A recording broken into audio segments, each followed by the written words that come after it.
like to welcome everybody back who may have been watching just a bit earlier and stepped away while we did to this fine speed live coverage of the 75th running of Michelin 24 Hours of Le Mans. Greg Creamer and Calvin Fish up here in the booth with Ollie Gavin as our guest, down in the pits, Brian Till and Andrew Marriott.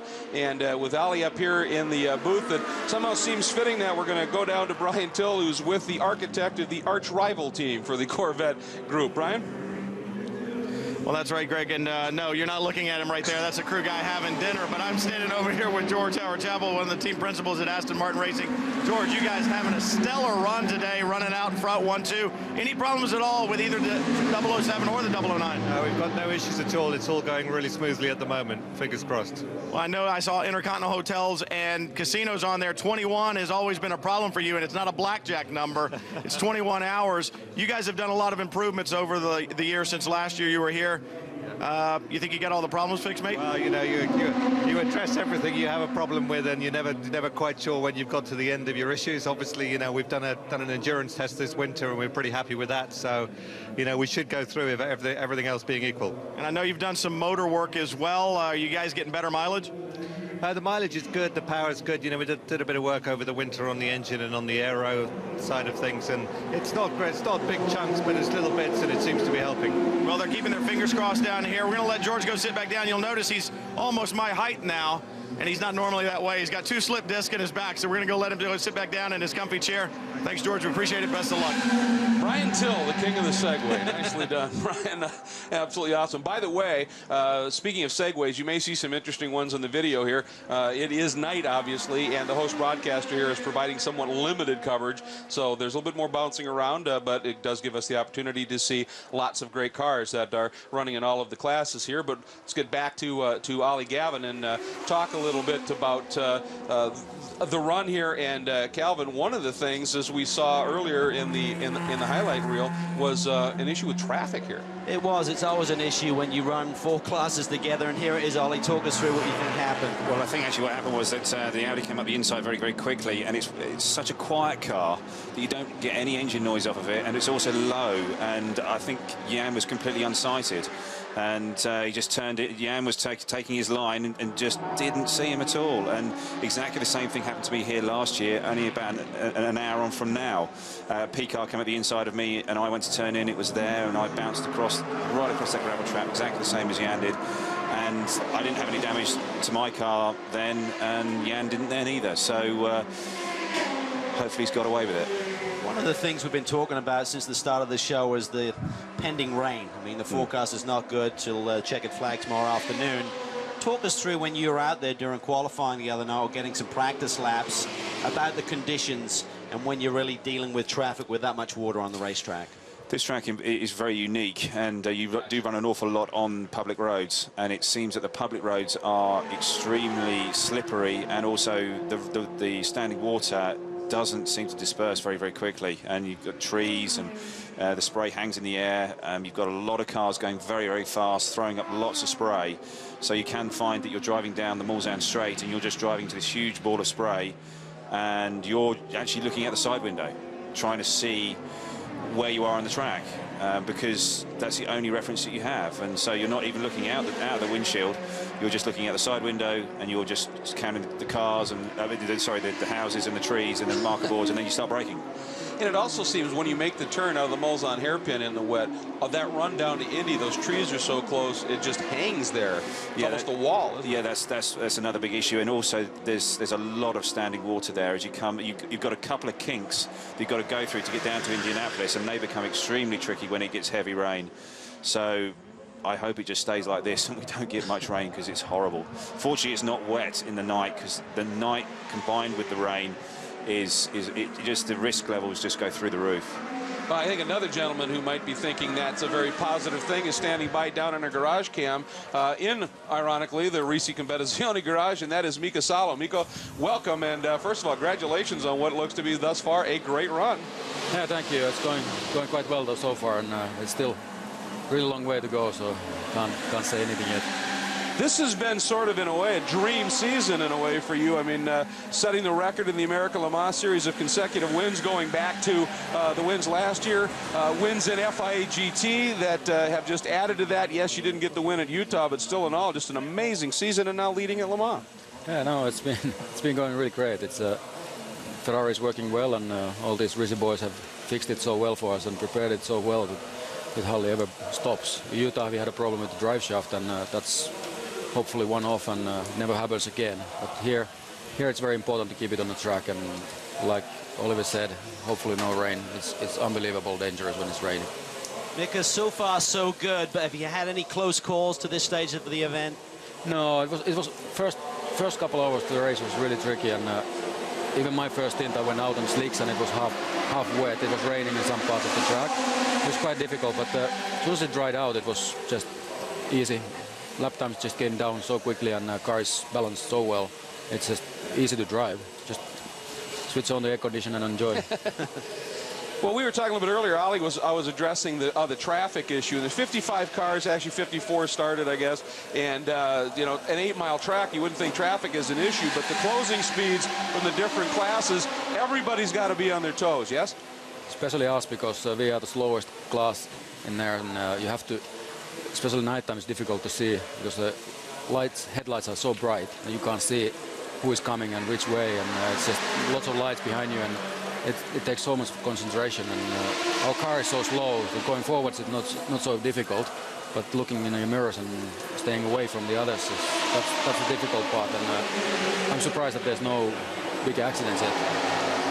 You say slowest car, you know, slowest class, but that's somewhat relative. I mean, you guys are still moving awfully quickly. Maybe cornering speeds, prototype and downforce is different, but still a lot of speed from the GT2 cars these days. They are quick, yeah, but have you ever heard racing drivers say that he has a fast enough car? Good point. By the way, folks, you're also seeing the Pescarolo has been brought back out from behind, or I should say behind the wall, but out of the garage, so that will be rejoining. And Mika, I know your last visit here was very disappointing. You had a great car underneath you, one of the dominant Audi R8s back in 2004.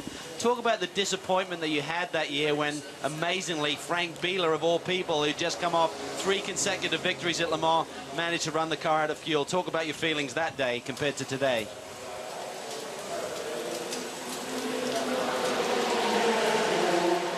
We may have a problem. I'm not sure if Mika is hearing us now down in there. I didn't hear anything. Mika, we were talking about 2004, your last visit here, when you had one of the dominant cars, the Audi R8. Talk about the disappointment that day when Frank Bieler, of all people, one of your teammates, started the race and ran it out of gas. I know you weren't happy at the end of that hour. Oh, well, that was something unbelievable. Frank was so sorry about it that he didn't even come in the pits. He was so embarrassed that he just jumped in his road car and drove home.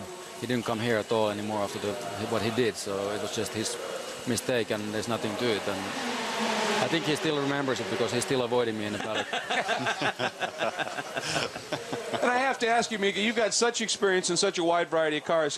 Calvin talked about you've run a P1 Audi. You've certainly a number of Formula One starts and an awful lot of success. But the Risi Competizione team seems like this team is about as professional and top flight as it gets. It is. That's why I'm here. And it would be very hard for me to go with some normal customer team, which is just here for just for fun. And these guys are serious, and that's why I'm here. They're so professional, and it's a pleasure to work with them. All right, Mika, I understand Andrew's been listening in down in pit lane. Andrew, you have a question? Yeah, I do, Mika. I mean, you've done it all. You've been in Formula One. You've raced for Toyota. Of course, raced for Ferrari in Formula One. Why do you keep continuing? What is it that drives you on to carry on racing, having been right at the very top? What's the option? Other option is sitting at home and drinking beer. So I think I tried it for half a year, and I stayed home, and I got so bored, and my wife actually told me to go away and do something. And I need some focus in my life, so it keeps me training, and I need some motivation to do things, and it's still fun. Especially when you're winning now. I didn't have a chance to win with Toyota in Formula One at all, so it was quite miserable time, and it's fun. We keep winning, and it's fun, and until the younger boys can beat me, I'm here. Mika, another high-profile name is here this year for the very first time, Jacques Villeneuve. I know you're a good friend of Jacques. I know you've spoken to him about coming to Le Mans. What is really the motivation for Jacques? I mean, he's been out of Formula One now for the best part of a year. What has he been telling you?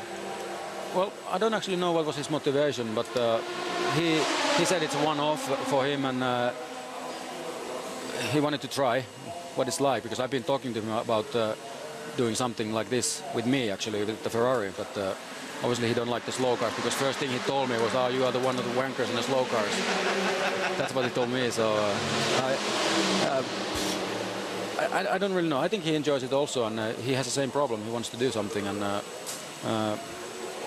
he still dreams about the NASCAR, but I think it's good experience for him also now to race a little bit different kind of cars and long distance race and share the car with somebody else, so it might change his attitude towards racing a little bit. And Mika, I've got to ask you, last year in one of your occasional visits to the LMS series, you and I had a conversation. You talked about putting together a road racing and rally contest between the Finns, the Norwegians, and the Swedes. You felt pretty confident about that. How's that coming along? Well, it actually happened last winter, end of last summer actually, and it didn't go so well, because first of all, they organized at the same time when all the top rally drivers like Gernholm and all these guys, they had a rally, and we had a race same time also, so nobody could make it. Finland had to run all these go-kart drivers and these guys, so Sweden beat us, unfortunately, so we have to have a rematch. Well, absolutely. I mean, that's what it's all about. Make it best 2 out of 3. There's no way Sweden can beat Finland in anything. Ice hockey included, yeah? Ice hockey included. All right. Mika, thank you so much. And again, congratulations on a great season and a great race thus far. Good luck. Thank you. What a great competitor. Absolutely no question. Boy, you know, he just loves it. He's a real character, and Ollie, I know you know most of the guys who run in the American Le Mans series on a regular basis. Mick is one of the best, and talk about when you get on a roll like he's been on this year. You've certainly done the same thing, you and Olivier Beretta, with the Corvette. That confidence factor is huge. It is. It's massively important, and you know, you get to a point where you think, oh yeah, you can not quite do anything, but you know, you feel that it's just going to come to you, and you know, it certainly he did for many races with Mika and Jamie. You know, they had a real role going there. I mean, I think back to that race at Sebring at the beginning of the year, where it all came down to that very last lap, and you know, well, that was a hell of a fight and a great race to watch and a great finish. And you know, it's sometimes that last little bit of commitment that you have to get that fight, that victory, and kept that roll going, that run going. So it's fantastic. Ollie, I know it's ultimately very frustrating for you not to be out there running, but David Hobbs has told us a few times that in a 24-hour race, if you're going to drop out, better in the second hour than in the 22nd hour, because a good night's sleep after a nice bottle of vino. So, well, absolutely. And it's the very first time I've ever been here to do the race, and I've actually had a beer. So I've had a beer tonight, and I can sort of just relax. And I think I'm about to head down to the big wheel, just down the way here a little bit, and go on there with my kids. So yeah, that should be fun. Absolutely. Well, absolutely great. And obviously, we'll see you at Lime Rock. Absolutely. All right. Thanks very much. Ollie Gavin joining us, and going to go have some fun with the family. Well done.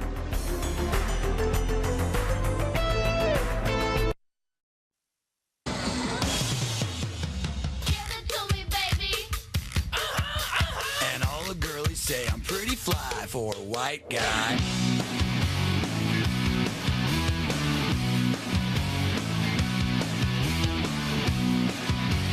Hey, do that brand new thing. Shots of the driver parade on the non-action day here on Friday. Very busy indeed, as is pit lane. Andrew Marriott. Indeed, yes indeed, we've just got the number 7 Peugeot in here, and this I believe is only for fuel. Fuel's still going in. Various engineers looking underneath the car just to check. There's going to be a wait of about 40 seconds those pit stops take, and that car is now ramping up its speed a little bit, I think. Yeah, their best lap today is a 3:31, but when you compare that with a lap that Alan McNish laid down late this afternoon at 3:27, yes, they're ramping it up, but some 4 seconds away on race pace is not what we expected, Greg. I mean, they had the fastest time in the pre-test. They sat on the pole. Everyone expected them to be the rabbit today, and Audi have just turned the tables on them. Well, and all the drivers have said the car, frankly, is just different. It is very loose, and it just doesn't have any grip. And they're not sure, is it the weather, the rain, the cool? They just don't seem to have a handle on it. They really don't, and that's frustrating because there's a minimal amount of changes that you can make during the race. There may be some downforce issues they can look at, a little bit of a tweaking, but nothing major. You can't afford to be sitting in pit lane making changes to the race car and losing track time. Give you a quick rundown here at the current class leaders, top 3 in each class. Once again, it is Capello now behind the wheel of the number 2 Audi R10 TDI diesel, and it is Bila behind the wheel of the team car, the number 1 sitting in second, but you can see a couple laps back, and then the number 7 Peugeot with Minassian behind the wheel, 4 laps adrift of the overall lead. P2, it is the pole sitting car back up in the front after some problems for the number 40 car, which had been looking very strong for some time. The Kifle ASM entry, Warren Hughes had put in some great laps, but they had to stop and have dropped off the order a bit. Take a look at GT1. It is the 2 Aston Martins over the Corvette, but shown now on the same lap, but a big gap, and believe me, a gap here is some 3 minutes, so a lot of ground to make up in the GT2 against Salo, Melo, and Mollem, looking very, very strong. Then the number 93 Automundo Porsche and the number 87 pole sitting Ferrari, both of them a couple of laps back. Yeah, certainly going to tighten things up there. I think there's always a host of GT2 cars that seem to come into the mix by the end of 24 hours. We spoke to Mika. Things looking pretty smooth for Risi right now, but those Porsches, they always seem to come to the top at the end of 24 hours. But remember last year, Greg, we had a big surprise in GT2, you know, with the Paynos getting their first victory here at Le Mans, so anything can happen. Yeah, the Porsche leading very, very late in the going. Here comes the number 100 Aston Martin down into the pits. We'll watch the stop, but Calvin, put the thinking cap on. Going to throw some viewer emails at you and see what we can come up with. First of all, from Nick, what is the difference between the 2 technologies, if any, between the 2 diesel cars? Well, I think they're very similar. I mean, right now, the information is limited. We read their press kits and we talk to the teams, but I think the major difference between the Audi 12-cylinder and the Peugeot 12-cylinder is the angle of the V. Peugeot have gone with a 100-degree V, which is a little bit wider. What that does is lower the center of gravity without really disrupting what's called the torsional rigidity of the engine as well. So they just looked at things. The nice thing is they've come on board second. They've seen what Audi have done, been able to go to the drawing board and try and figure a better way of doing it. But the mileage looks about the same.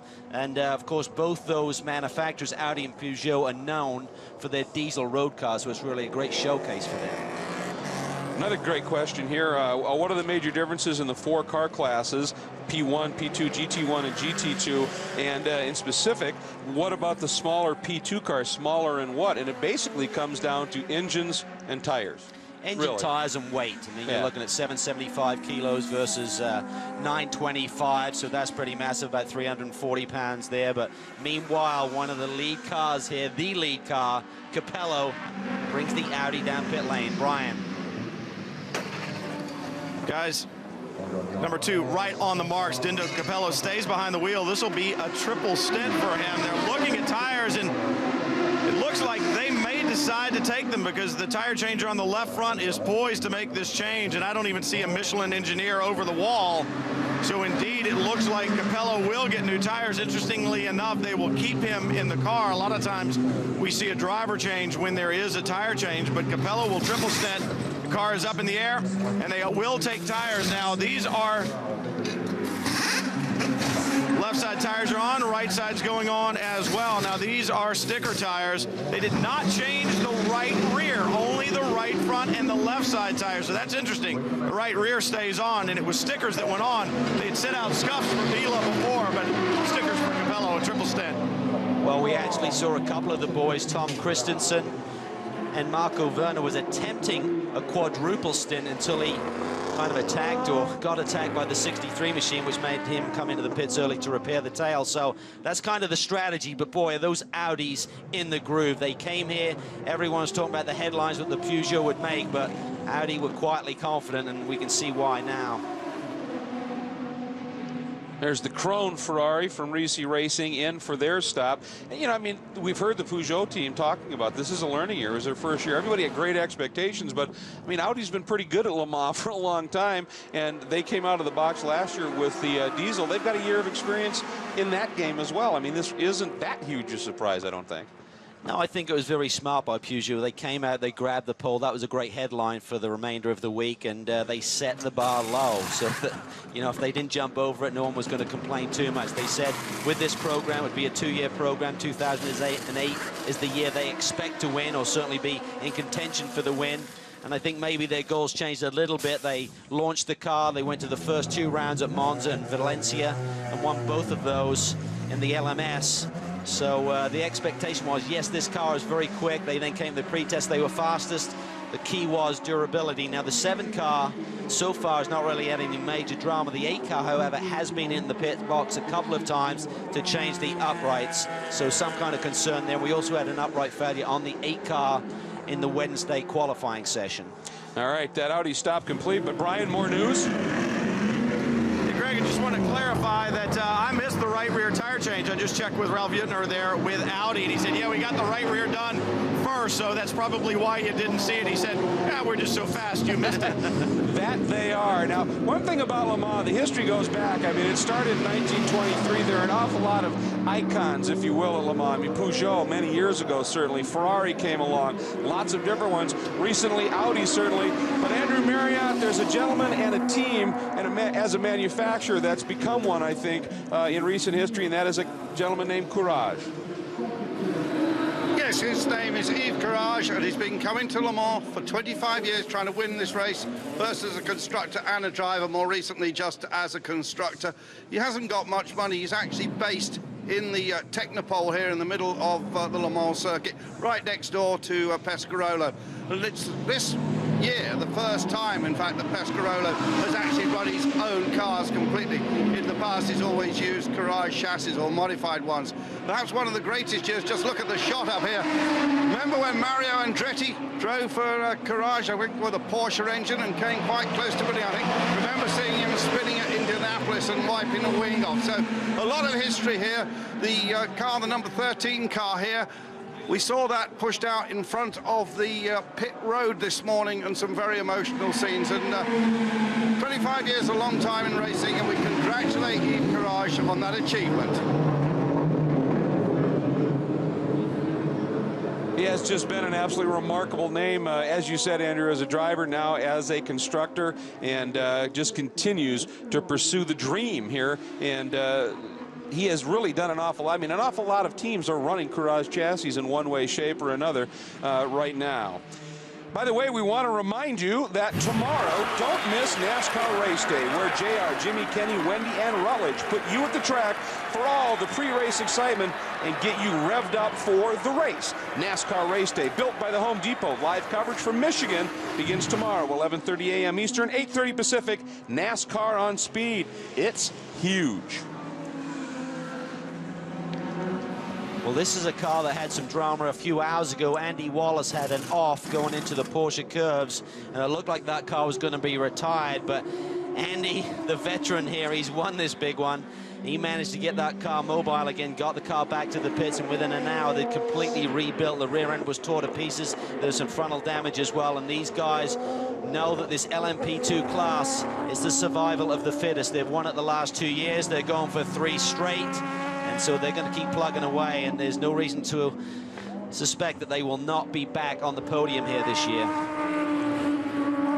They just stay after it, and they, as you said, I mean, they know that it's not over till it's over, and you just keep plugging away, and things will come back to you. Speaking of coming back, we've got a few more great email questions that I want to squeeze in here. One comes from Ken Brooks out of East Moline, Illinois, and he says, it's probably a trivial question, but I'm new to watching racing. He asked, do the classes all race for one checkered flag, or is there a winner in each class? It's not trivial at all if you are new to watching racing, and you see all of these different classes, and we talk about overall sometimes. it can get a bit confusing, but they do indeed race for a win in each of their 4 categories. A lot of emphasis always put on overall, particularly at Le Mans, but there is absolutely a great story to be had in each of the 4 classes. And when you win, we talked to Olliver Gavin earlier, winning at Le Mans in GT1, Justin Bell, who's in the pits, won here in 1998, and he made a comment earlier. He said, I won the race I was in. I didn't have a chance at overall. And he said, it's incredibly important. So not a bad question at all. I want to ask one of you here, Cal, that comes from Mike Spalding out of Cincinnati, Ohio. He says, I was wondering at what approximate distance drafting becomes effective and the difference in drafting techniques between the P1 and GT classes, if any. Well, I think here at Le Mans, the drafting effect is certainly a lot greater than some of the other circuits that you see in the States, because the speeds that you see down the straightaway, I mean, the diesel prototypes were approaching 210 miles an hour, so that just kicks a bigger wake behind the car, and that allows the cars coming up behind to really grab a hold of that. So I would expect here 10, 15 car lengths, you start to feel some effect. What you see when you're driving the car, if you're in an open cockpit car, it's actually a temperature change because you're not getting the fresh air coming straight at you. It's like it warms up a little bit. You look at your tachometer and the revs start to rise. It's a nice feeling. And as you can see, the CompuWare vet is in. Brian? Yeah, and Magnussen climbs out. Johnny O'Connell will take back over the number 63 Corvette. Now remember, this car a lap down right now to the 2 Astons in front of it. This Corvette team does not know the word quit. They've been here before. They know that the 21-hour mark is the Achilles heel for Aston. So right now, O'Connell behind the wheel. He wants another victory here for Michelin to take a fuel, and O'Connell's away. That is a fast stop. 4 tires, driver change, and he was stationary that long.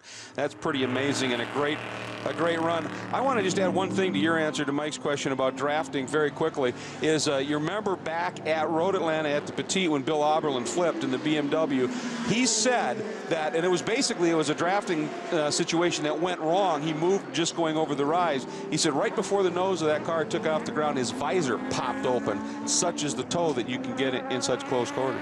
It really is amazing. It talks about downforce. You're going to pick up speed, but for Bill, as he just came over the crest of the hill there with that BMW prototype, we saw the same thing with the Mercedes here a few years ago with those disastrous spins up into the trees, that it takes the downforce off the car, makes it faster, but when you're needing the downforce to keep it planted on the asphalt, that's a problem for the drivers. Well, we sure appreciate everybody logging on and coming on and asking us these questions. And if you want to ask a question, just log on to speedtv.com, the keyword Le Mans. That will take you to our Le Mans program page where you can click on a link to send your question, as well as links to all our other feature stories and news from Le Mans. It's a busy website during these 24 hours, so make sure you get there and enjoy it.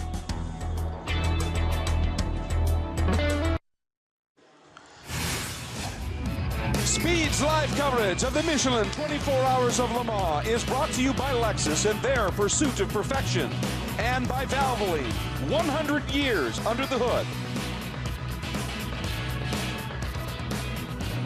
Back at Le Mans for the 75th running of this legendary event. Take a look at the leaderboard, and we're giving you the overall right now. And as you can see, it is Audi, Peugeot, and then you've got the first of the Pescarolos, and then the Charouz entry, fire and all. Stefan Mucke back in the car and running very quickly. Then the number 8 Peugeot, then the other Pescarolo from the team. Then your GT1 leaders, 009, 007 from Aston Martin, and then sitting in the 10th overall spot right now is the Courage LC70 from the Courage team, Besson, Cochet, and Fry, the drivers at this stage. Now you notice that the number 8 back in the order, well, it was because of this, Cal, smoke from that right rear corner. There was, when they got it back into the garage quickly. There's so much energy in these pit stops. I love it when they turn the cars around, get them back in, and they attack that car. Some kind of upright issue. We don't know the exact problem with the 8 machine. Still in all, a very fast stop, and was able to get that car back out, sitting 6th overall right now, and 6th in the P1 category. Here's a look at the number 82 Panos, running just a little bit slowly out there. We'll keep an eye on that, sitting 38th overall right now. Richard Dean behind the wheel of that car, and it looks like he may be back up to speed, maybe just got offline a little bit to let one of those cars through at this stage, and is back and at it right now. But we were talking about the goings-on with the number 8 entry, and I believe Andrew may have found Pedro Lamy. Yes, indeed, I've got Pedro Lamy here. Pedro, a few problems thus far. It's a shame. We had a few problems with the car. We lost a few laps, so now just keep going and try to have the best rhythm as possible. What actually happened with the wheel bearings? What did you feel? It was not with me. I felt nothing. When I drove, was no problem. Suddenly, Stefan jumped into the car, and a few laps after, he had that problem. I don't know. But now, do you think you can step up the speed a little bit more? Excuse me? Are you going to push a bit harder now? Yeah, we try to push a bit harder, but Audi is a bit too fast at the moment. I mean, they can go easily faster than us, so we push as much as we can. Thanks very much, Pedro Lamy. Yeah, we've talked about some of the levels of experience and talent of the drivers here. You know, Mika Salo, Ali, and the like. But Pedro Lamy, I mean, Formula One, GT1 Aston Martins, now P1 cars, and is just brilliant in everything. He certainly is. He's a great young driver. He's had seven times he's been here to Le Mans. This is his 8th, and the good thing with there is that he's driven a lot with Stefan Sarazan, so they're running the full season of 6 races in the LMS, and they've had a win already. So there's just a great chemistry between those two guys, and of course joined this weekend by Sébastien Bourdais. Yeah, we've picked up, obviously, one of the security cameras here, and there's a car with a problem. It's the number 44 has pulled off at this stage. That's the Cruza Motorsport entry of Pescarolo Judd in the P2 category. Tony Burgess, Juan de Portales, and Norbert Seidler struggling there. This is the number 20 Pilbeam car that is also running in the P2 category. Obviously, just wanted to get a look at the problem for the 44. And here is that number 15 machine of Charouz Racing, and it looks like they are now putting Alex Jung back behind the wheel right now. And I want to just thank our host broadcaster for doing the best they can with this reduced coverage, obviously. And Jung back behind the wheel. And he got a little bit lucky when we had that downpour of rain. He was coming into the pit lane and spun it around, and looked like he got stuck in the gravel there momentarily. So no damage to the car. Is having a great run here. No one would have expected that car to be up in the top 5 so early in the event. It's like a bit of a longish stop here for the Pilbeam. They look like they were struggling with perhaps the electronics somewhere near the dash. Now that looks to be resolved, so they'll be getting back out. Just real quickly here, there's a great question here I just want to answer off one of the viewers. Everyone always asks the drivers which is tougher, 12 hours at Sebring or 24 hours at Le Mans. Generally, believe it or not, the answer is 12 hours at Sebring, just because of the pounding that you endure from that rough track. But the rest of the question is, what about the broadcasters? Which is tougher? Yeah, I think if you ask our camera people, I think if you ask the tape people, everybody in the truck, all the spotters, and certainly the pit reporters and shooters down there, 24 hours is tough. It's tough, and particularly because if you think about it, the nice thing at Sebring is when you get up, the race starts at 10 or 11. It changes a little bit each year, and you get up, you get the track, and you're immediately working. When you come to Le Mans, this year the start is earlier at 3. Last year was at 5 o'clock, so you're up all day before you even get going. So that's the tough part of it. It's tough for us and tough for the teams as well. Not so much from the driving aspect, but for the crew. We talk about the teams and the drivers. They're able to do, 2, 3, maybe nearly 4 hours in the car. That's the maximum, of course, but the crews, they're up throughout, and so it's a long day before you can get started. Yeah, one of the tough things is that not just obviously for us, we're here because we love racing, but the people in the truck, the camera, I mean, all of these people, yeah, they're working, but they're also race fans, and when they get the chance to take a break or a nap, sometimes it's just, I want to go watch, I want to go I don't want to miss out. That's right. You've got to really keep the thread of the race in your head, so you can't just disappear for 6 hours and come back and make sense of it. So we're all typically glued to a screen. We've got the radio Le Mans in our ears. If we're laying in a bunk bed even, we're just trying to keep pace of what's going on all of the time. We end up about as effective as glue mentally by the end of the race, though, but still in all, it was an absolutely great experience. And by the way, you saw us coming back from one of the breaks. We talked about the driver parade and the like. We're thrilled to be able to bring you this, but you gotta come. You've got to somehow make arrangements to get over here, watch this race in person, experience it, and get down to where they do scrutineering in the driver parade. That cathedral is one of the most amazing things you'll ever see. Old Le Mans, which is right there, part of the cathedral. Number of legendary movies, Mask of Zorro, or excuse me, Man in the Iron Mask, and some others were filmed there. It is truly a piece of French deep history, and you come to see it, it is spectacular, and then you've got this race on top of it. It's awesome. there's nothing like it really, Greg. I mean, you know, when I came here for the first time, you know, and watched the race, it was just sensational. And every year I come back, you still get the same buzz. The track has changed a little bit. There's some great viewing areas. You can just wander around, just sit on the banks and watch the cars as we do during qualifying on Wednesday and Thursday. We try and get out and see the cars out on the racetrack, and it's just so special. I mean, the speeds are unbelievable. The different sounds of the engine is so unique. Ollie talked about it earlier about not hearing the diesel. Never thought about that. They can't hear those diesel cars coming up behind them. He said maybe that was what happened with Magnussen when Werner sliced down the inside of him going by the pit out part of the racetrack. So just so much difference in the noises down the straightaway, and it's just great. It's just great to be here. Love coming to Le Mans. Multi-class sports car endurance racing, to me, is a symphony, because all of the different engine notes is something of a different instrument. Now you add in the Audis, the diesels with those filters. That's basically the wind instrument, because that's all you hear, and it is just fabulous. And one of the prettiest sounding instruments is a Ferrari. The 97 class leader is in. Brian? Jaime Melo behind the wheel brings it to a stop. Risi Competizione doing a great job fielding this car. They've been so strong in the ALMS, the American Le Mans Series. Mika Salo takes over now. This engine's slightly detuned from what they run back in the States because of the quality of the gasoline over here. So they've detuned it a little bit, but they get excellent mileage. They got 2 to 3 more laps at Sebring than their Porsche competitors did. They're looking for an extra lap here. That's one of the things that has put them in the lead right now. So Mika Salo getting behind the wheel, getting the cool air hose hooked up to his helmet. This team taking the opportunity to run not only the air conditioning system that the ACO mandates, but also running a cooler for the driver's helmets, so the drivers stay very, very comfortable. And of course, why wouldn't they? Air conditioning, a cool helmet, and it's a cool night here in Le Mans. So Salo, service done, he's down and away. Well, you talked about the beautiful conditions here, and one thing that mandated, if you're running that AC, there's then a temperature sensor in the cockpit, and that cockpit temperature cannot go above 12 degrees C above ambient, so they're monitoring that. If you go below that, then you have to come in. And as we're watching some more action down in pit lane, Andrew Marriott is standing by the gentleman who has been hot today on a number of different levels. Yes, Stefan Mucke certainly has been hot. Stefan, you're having an absolutely fabulous run, but of course you had the drama with the brief fire. Yeah, it was a quite hot stint at the end. There was a big fire. But now the car is okay, and the mechanics are okay, and I'm okay, and our times was really good at the last stint. We had one tire puncture, I don't know why. Maybe there was a piece of carbon on the track, but the car is running really good without any problems, so I'm really happy. Now this is a very international team. It's Czech funded, you have a Czech driver, but there's lots of English mechanics, and then of course you're one of the stars of the DTM in the past. Yeah, for sure. I think we are a new team and everything works so perfect. It's the first time for us in Le Mans, and the team make a perfect job and give me a perfect car, so I'm really happy.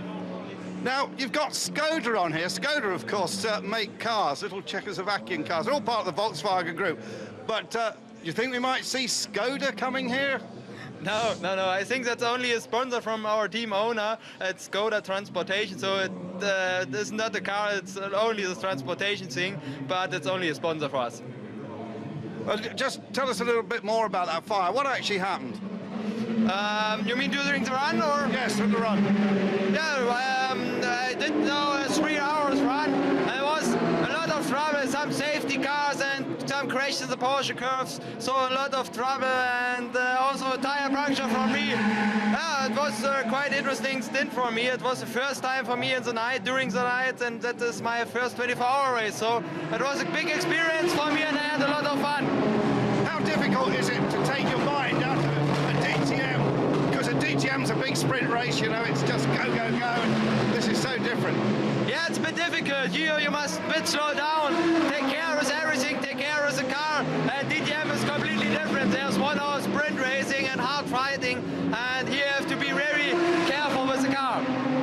Thanks very much, Stefan Mucke. His family runs also a very big Formula 3 racing team. It's very successful in the European Formula 3 series. Jaime Melo just climbed out of the Risi Competizione Ferrari. Jamie, a great lead and a great job you guys have been doing right now. Any problems at all with this Ferrari so far today? No, so everything is going okay. So I just come out of the car, and the car is working really well with with the tires in this condition, so we can be very consistent and do double stint very easy. So that's helped a lot. And the weather has turned in your favor earlier today with the rain showers. Did you have any time in the car when it was raining during the race?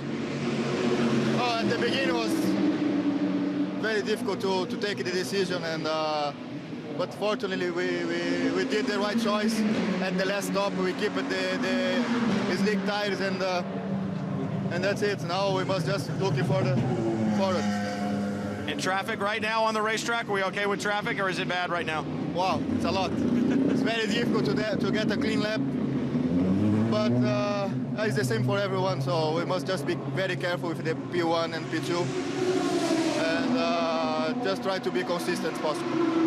They are being consistent, they are being careful. I looked at the car when it came in, not a mark on it, guys. Well, these two guys, he and Salo, obviously did a lot of occasional running in ALMS last year. Risi said, I want them for the full season, and now we can see why.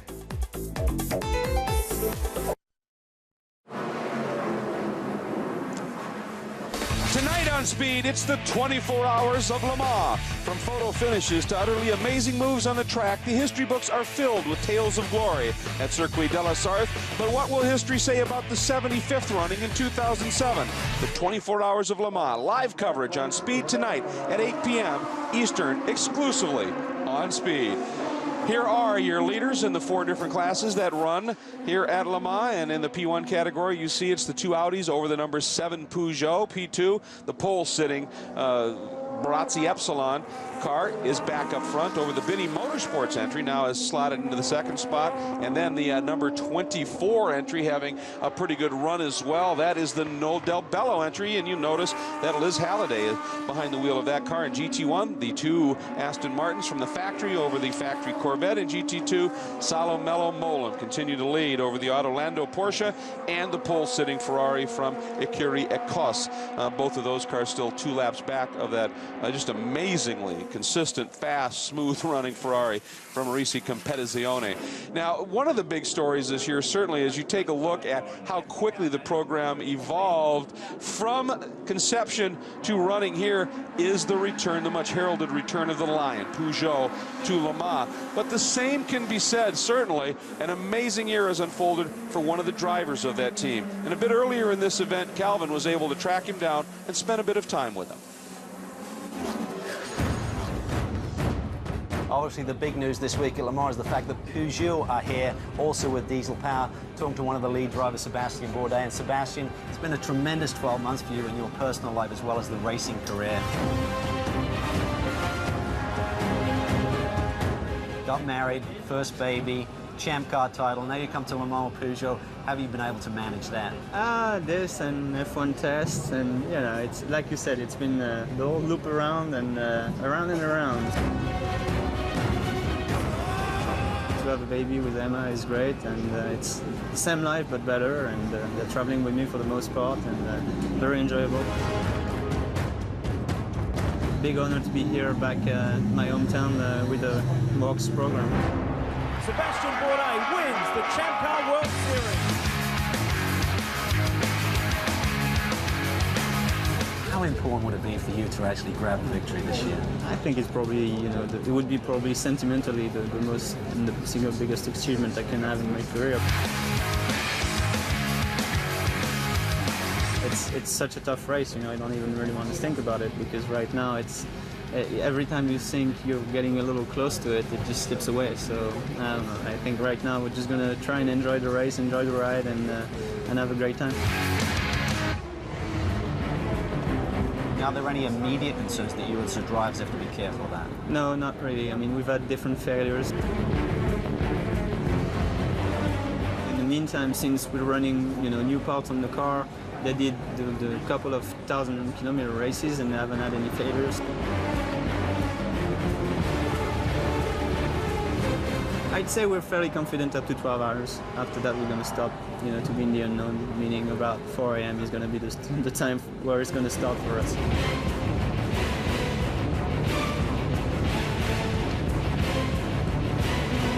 With the testing that you've done, do you see that you may be a Formula One driver?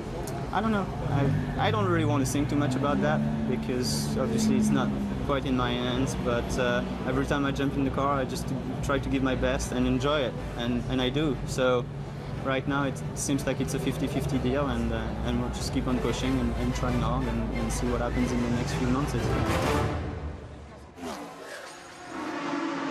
What an amazing year for an amazing driver. And of course, Pescarolo, another legendary now French car manufacturer, evolved from the driver. Certainly Henri Pescarolo, a legend here at Le Mans. And there's the Peugeot garage.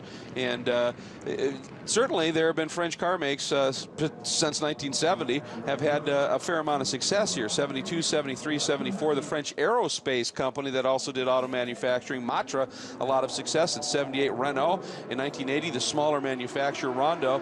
In 92 and 93, Cal, those amazing 905, basically 3.5-liter Formula One cars with bodies draped on them. Tremendous success here. But it's been a while now. It has been a while. In fact, for the last 13 years since 93, it's been a German engine that's won the event. We had BMW one year, we've had Porsche win here, and certainly Audi have dominated the last few years. Even in Bentley, it was an Audi engine essentially in that car. So German engines have dominated, and right now they dominate as well, top 2 positions.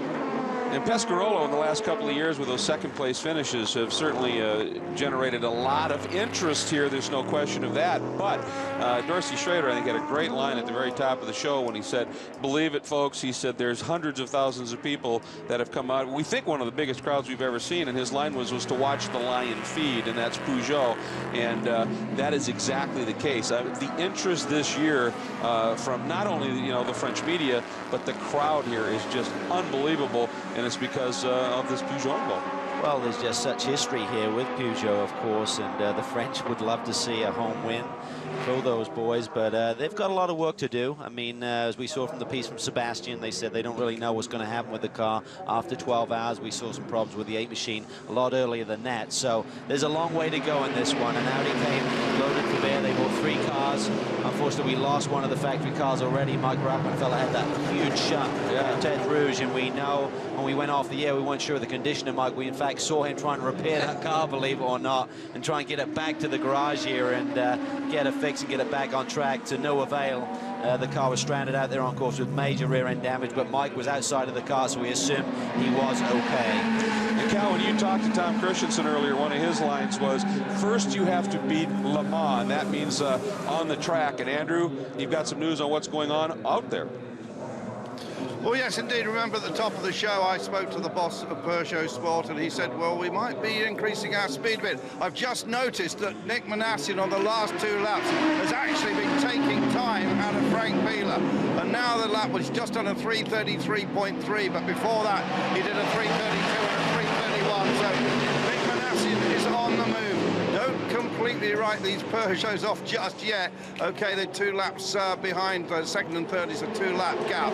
But I think they've been playing it a little bit conservatively. Obviously, they had the problems with the wheel bearings, but I can see these cars going through the night and still going quickly. Well, let's keep in mind, it's not like we're closing in on the end of this thing. I mean, we're still 2.5 hours shy of halfway. That's right, and I think we're expecting rain before the end of this one, and that may be a savior. I mean, if you're trying to get a car through 24 hours, it certainly doesn't go through the strain. When you've got 24 hours of dry running, it does create other problems with electrical issues, and particularly when you're running a closed cockpit configuration like the Peugeot is. Keeping that screen from not fogging up for the drivers is a major concern. But we thought about that the other night, but during the qualifying sessions, every time we went down there and took a look, it looked like the screen was clear for the drivers. So they run a heated screen on that, as do most of the closed cockpit cars. Corvette actually have a treated screen where it's not heated, but it stops from fogging up. But that is a major issue when you're driving in these conditions. Ollie spoke about how difficult it was to see. One thing, you just can't see the road. If you can't see outside of the car to begin with, think about that drama. Well, and I got to ask you a question. We've been seeing some of the shots here, and you know, talking about what you have to beat to be successful at Le Mans. And in a couple of these corners, we're seeing again some of that gravel that's brought up on the track. For some reason here, they use that. It's flint, and it ends up with sharp edges, almost like arrowheads. And you've got to make sure. I mean, tire punctures have been a huge issue here in the past. They have, and we spoke to Tom Kristensen the other day, and he just said he can't believe that the organizing body doesn't change the gravel traps. I mean, he said it's just incredible the speeds we're running here, and it can take the race from you, it can put you in the barrier. And he said, please go to, there you see it, you see the expanse of the gravel trap. This is the one you see those ruts there. That was Jan Magnussen an hour or so ago, or 2 hours ago, whatever it was, taking the escape route out there. So it certainly slows you down, but just the sheer consistency of the gravel is very inconsistent. He said you go around the racetrack, there's 3 different types, but he said the bad one where it's sharp, it will cut a tire down just like that. So if you go through it, you're going to cut a tire down, someone runs off the road and you run over it, and suddenly if you have 8 miles to go and get the car back, the damage to the car can be severe. It will cost you the race. And you do tend to go on occasion rather quickly here at Le Mans. Cut tire, not a good thing. It isn't. I mean, fortunately for some of the teams, they have the telemetry where they have the tire pressure sensors, so they can alert the driver if there is a problem. Sometimes on the dash, there's an alarm as well. Andrew, some news. Yes, indeed, a problem for the 33 car, which has been the front-running car in LMP2, of course. We're just trying to get a quick word with Trevor Foster here. Trevor, what's the problem? Trevor's the team boss here at Zytec. Fuel pressure, low fuel pressure. He just dived into the pits at the last minute, so we don't know why yet, but it's got plenty of fuel on board. So just trying to change as many bits as we can to eliminate the problem. Thanks very much, Trevor. And Trevor, of course, used to be the team manager for, or team director of Jordan Grand Prix. Yeah, good man, Trevor Foster. I know him when I was running over in Europe and the Formula 3 categories. He was running junior Formula at the time, so he's certainly come up through the ranks. Great guy, great organizational ability, and this car is a fast little race car, but these LMP2 cars, very rarely do we see one of these things, even if it gets to the top step of the podium, doing it without some kind of drama or mechanical fix that has to be affected by the mechanics. Rear deck off and working, and obviously looking once again. When they're in that dash area, that's oftentimes something. Oh, electronic, and the number 80 Flying Lizard entry has turned directly into the garage. That is absolutely horrible news, running 5th in class and just turned it straight in, and that means something is comprehensively wrong. Usually, and obviously you get into the garage because you can have more mechanics working on the car. Johannes Van Overbeek behind the wheel. You see Jörg Bergmeister helmet on in the background. So major drama, Brian. What's going on? Well, Johannes climbing out of the car, but you see an oil streak off the left rear running back along the body, and I smell the smell of hot oil. Now, I can't tell if it's hot oil or grease. If they had lost a wheel bearing, that could come out, but also they've got these oil coolers and oil lines that run down the side, and so looks like perhaps they've holed one of those because there's a big streak of oil down the left side. Now, this team has been struggling all day long. You talk about the speeds at Le Mans, you've heard the line, have your doors blown off. Well, when Van Overbeek behind the wheel before it, they literally had that. The right side door came off going down the Mulsanne. So that was problem 1. Problem 2 was it then hit the rear wing and collapsed the rear wing. So they've been struggling all day long with bizarre problems. Right now, the left rear wheel coming off. They're going to try to find the source of this oil leak. But here's the other thing, guys. If they have that oil leak and it looks pretty massive, if he ran it for 8.5 miles around this track, what kind of damage has been done to that Porsche Well, engine? that's always the concern, Brian, of course, with the length of this lap. If you have a tire go down, if you have a leak, or if you're running out of oil like you're discussing there, it can really have a big effect on the outcome of this event for these guys. But such a shame because they came over here.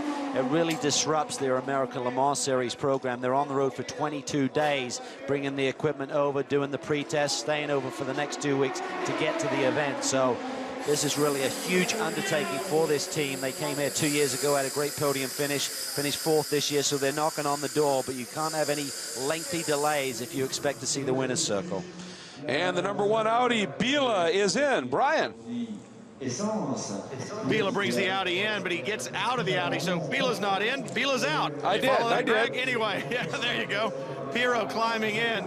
Right now, it's a routine stop, and you guys were talking about the speeds earlier and those punctures. That's why those tire sensors, the tire pressure sensors, are so important. That's why they took the time to change the nose earlier when they lost the signal to those tire sensors. As Calvin was saying, via radio telemetry, they can measure the tire pressure. If you get into the stones, you don't have to go off the track. Other people who go off the track and bring those stones back on, you run over them with one of these hot racing tires, and you'll cut it down. So they've got those sensors back underway. Piero now in the car, Piero underway. And these boys looking for their 5th victory. Frankie Biela has actually changed his helmet during the race. He started the race with a black top on the helmet, which is a new design, and as he jumped out there, I noticed he's back to his regular style. And Frank looks like he's lost a little bit of weight. And he's keen to stay in sports car racing. Spoke to him earlier in the week. He said really just a part-time program this year. Sebring, which they won, of course, and today at Le Mans. And then he doesn't expect to see any further action in a sports car for Audi throughout the rest of the season. So he's a free agent. He said he's going to be looking for other work, possibly in the American Le Mans Series, talking to a couple of teams. We'd love to see him over there, having had so much success winning a championship as well there.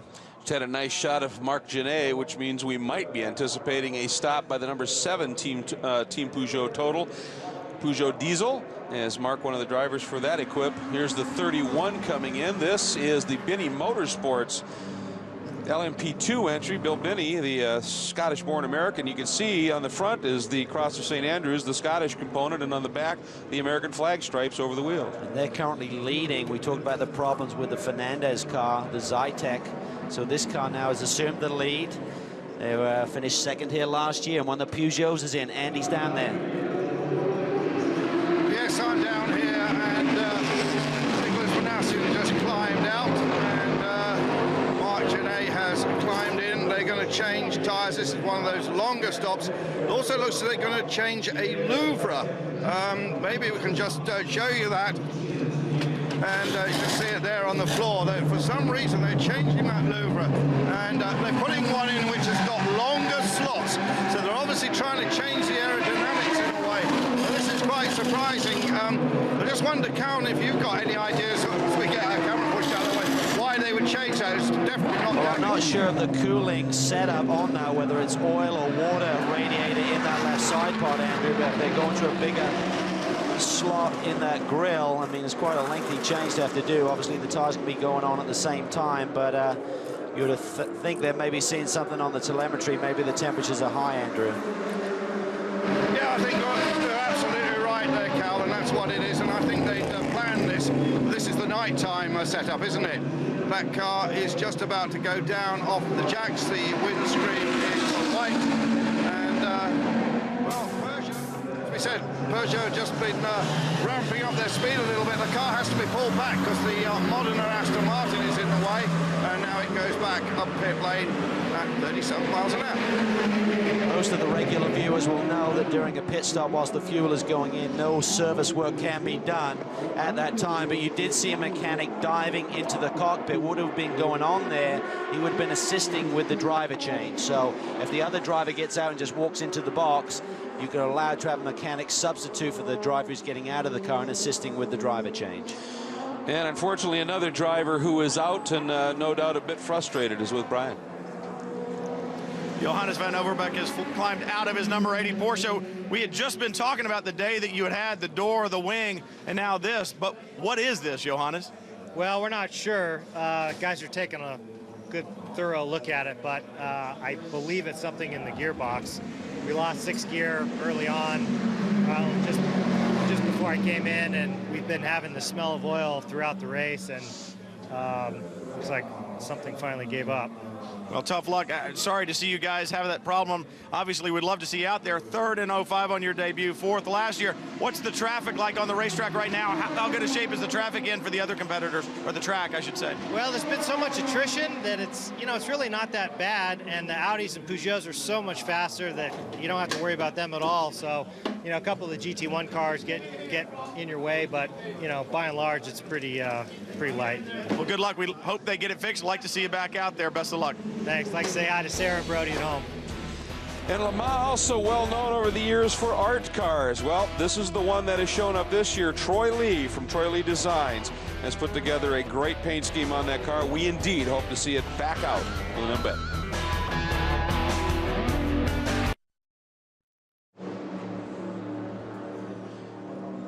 Welcome back to the Michelin 24 Hours of Le Mans, the 75th running, live on speed. We want to get right down to pit lane where Andrew Marriott has caught up with Nick Minassian.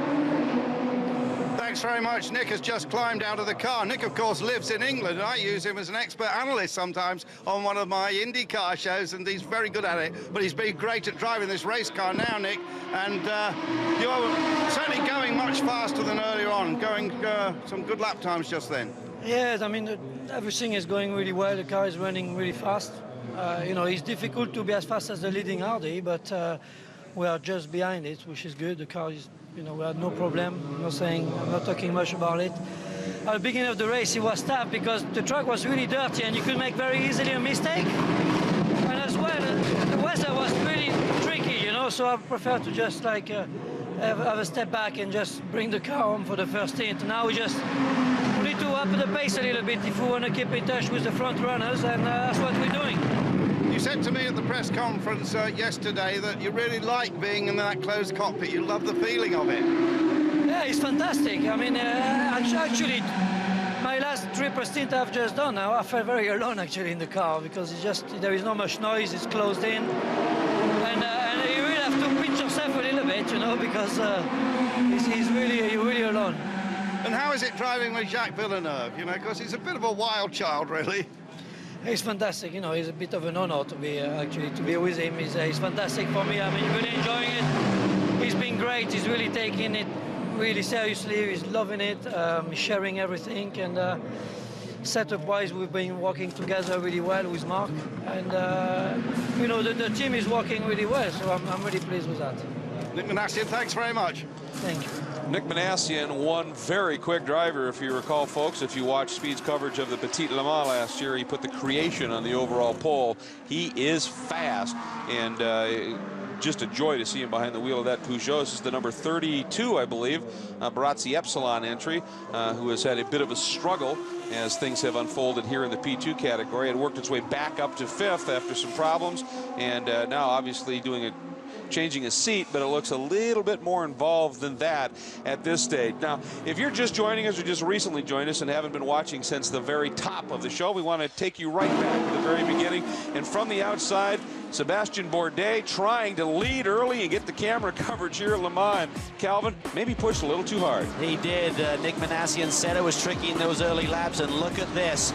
The pole-sitting car running wide, narrowly missing that gravel trap as the rest of the field streams by. You can see a little bit of moisture on the lens even at that point. Then the two Peugeots trying in tandem, racing hard. Then here's the number 32, the first big moment for that Barazzi Epsilon entry, having a bit of a loop, and then went behind the wall for a bit of a longish stop. They did fight back, however. Then a little bit later on, the number 99, that is the Krone Racing Reese entry, just locked it up. Then watch this. Here is the number 97 team car, and watch the window there on the right side. Popped out. Quick thing to do, just change the entire door, a couple of pins in, off and out. Then in hour 2, watching right here, that is Tom Kristensen, the 7-time winner, pulling a Bourdais, running just a little wide there, but no harm, no foul. But teammate, young Rockefeller, big moment, Cal. This was huge. We saw Tom Kristensen run wide. The track was getting a little slick. Rocky had a huge one. Then major drama for the Corvette boys. We had Olliver Gavin up here in the booth just in the last hour. And some kind of drive shaft failure puts one of the Corvettes out. They've now just got one bullet in the gun as they try and beat these guys, the Aston Martins. In the third hour, rain, lots of it in big moments for a number of cars, including the team car to the 32 entry, the pole-sitting P2 car, having a moment. It dried up, but it was still a bit dicey out there. The Luc Aventure Adventures Corvette into the 67 Converse Menex Ferrari. Then the number 15, that is Stefan Mucke, who we talked to just a little bit earlier. And Andrew alluded to the big fire. Well, that was it. And he got back in the car. They had him get out and just get checked. Then problems for the number 8 Peugeot. Smoke, right rear corner, wheel bearing upright problems. About a 12-minute stop for that car. They, too, have come back out and have since been very quick indeed. Now up to 5th overall and in P1. And then one of the big moments that could have been that wasn't. Marco Werner underneath Magnussen, the Audi losing some bodywork. Magnussen going rally racing just straight across that monstrous gravel trap up in the Dunlop chicane. Got away with one big time there, Cal. He really did. That was a very unfortunate situation. We talk about the different classes running against one another. Peugeot again in the pits. Andrew. They are in the pits indeed. The 8 car is just leaving now, and they changed the rear deck, but for no reason that I could work out just yet. I'll drop into the garage in a moment and find out why, but that's exactly what they did. And also, Sébastien Bourdais hopped out of the car, and we'll try and catch a word with him in a moment. One of the few things they they can do when they change that rear deck. There's actually like a gurney lip that runs across the tail end of the section there, and that will change the downforce. So we know that the guys are struggling a little bit with the balance of the race car. Will certainly change now as it starts to cool down, getting into the nighttime hours. So it may just be a subtle and very quick. They can change that bodywork in about 10-15 seconds, and that may give them a bit more lap time when they get back out there. And on that, I was going to ask you earlier, when they changed that set of louvers on the team car, cooling, but does that also affect airflow through the diffuser and out the back, and maybe they're trying to solve that loose issue?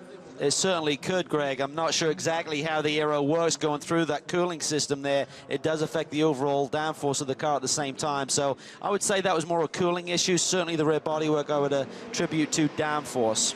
And our lead GT1 car is in, driver change being affected. The 007 there, and it is, let's go right down to Brian. Thomas Inga got out. Johnny Herbert will get in. Now, it was interesting talking to Herbert over the last few days. He really has no experience in a car like this, especially a front engine car with the weight that he has. He said when he first drove it, it took a lot of getting used to. He was way too aggressive with the steering and the brakes and whatnot. Said it just didn't have the mechanical or the aerodynamic grip that he was used to. But boys, he has gotten used to it. He's now back underway. He certainly is. That car is leading the event. Thomas Engel laid down some great laps. He got down into the 350 range, which is right around the pole position time. Thomas's amazing run of 5 consecutive poles was broken here this year. And Johnny Herbert and I, we used to race go-karts together, Greg, back when I was 12 years old, and they actually forged Johnny's birth certificate because that was the age he had to be. He was 10, and he was so short when you come up behind him, and all you could see is the go-kart seat and then a helmet above it with no shoulders. So. And he's not much taller now, actually. No, he's not. He's not. I'll tell you what, I mean, when he was in F1, he was totally atypical because he was one of the guys who was willing to talk, always a smile and the like. But he's been walking around here this entire event with a huge grin. I think he is loving the atmosphere in this, and I think he's loving working with this team. And, of course, you know, he's British, Aston Martin. He said this is very special. It's a great fit for him, and Brian mentioned the fact he has very little experience in this type of car. He did do a little bit with Maserati back in 2004. But as we understand it, he's very close to a program that will bring him back to the American Le Mans Series. Maybe not for Lime Rock, but certainly Mid-Ohio is a target for a new team that's being established there. And we know that Johnny's name is being mentioned regularly with that, so I'm not sure if the ink is dry on the contract yet, but we'd love to see Johnny back and maybe JJ Leto as well. So it's been unconfirmed, but that's the big hot rumor going around for the last couple of months. And during the stop for the Peugeot, we heard that Sébastien Bourdais was out. Andrew's got him. Sebastian, if I could just dive in a second. You changed the rear deck. Was that just to change the aerodynamics a bit? Yeah, well, I think we've been looking a little bit for performance, to be very honest with you, because we just seem to be struggling a little more with the balance than we would like, and it's a little weird because we were so happy with the car in pre-qualifying, but just the track keeps changing very fast here, and we haven't had any dry testing at all the whole week, so kind of trying to tune the car a little bit to get some pace back up. I'll have to ask you this question, otherwise they'll shoot me. What happened on the first lap when you went over the... I don't know. I think I took a pretty good start, and then I saw that Dindo was, really, really close. So I opened up a little bit, didn't want to take any chance to close the door and make contact. And doing so, I ran wide in the Dunlop curve, and I couldn't brake quite as hard as I would, and just shoot a little long. And then after that, with cold tires, it just pushed and then went around. And once you're late in the left, you're late in the right, and then a couple of cars went by, and it was a real shame. But in any ways, with the top speed they have, I don't think I could have held them until the first chicane, so it would have been a wash pretty much. Do you think they've been holding something back in the test? Well, I think the whole week, yeah, they definitely didn't show their cards, and they do now, which is a little frustrating for us. But you know what? There's nothing we could have changed anyways. We just played our game, and they just hit their cards, that's all. And I just saw you debriefing with your father as well, and he's raced here. It must be a great experience to have your dad here. Yeah, I mean, it's obviously, I've got all my family and friends and everybody here, so it's that's why it's so special for me. Long way to go. Yeah, long way to go, yeah. And the number 63 CompuWare vet in for a quick stop. Looked like it was just pretty much straight up, no driver's change. And boy, you see the focus in Danny Binks' eyes? Yeah, there's focus there in Danny Binks every moment throughout the whole week. Man. I mean, he doesn't let up. And important to know, we saw the Astons double stinting tires. Corvette doing the same thing. Quick stop, and they are out. That's the Ray Mallock, the RML P2 car that has won the last couple of years here, making a stop as well. Well, we're going to take just a quick break here, and as we go, we're going to show you once again class leaders, top 3 in each of the 4 classes here at the 75th running of the Michelin 24 Hours of Le Mans.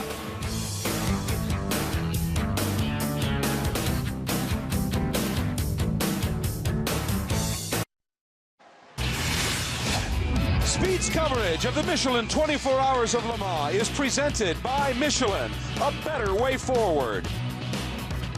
By the new face of Audi, they're young, powerful, and ready to play. Visit your local Audi dealer today and find one in your size.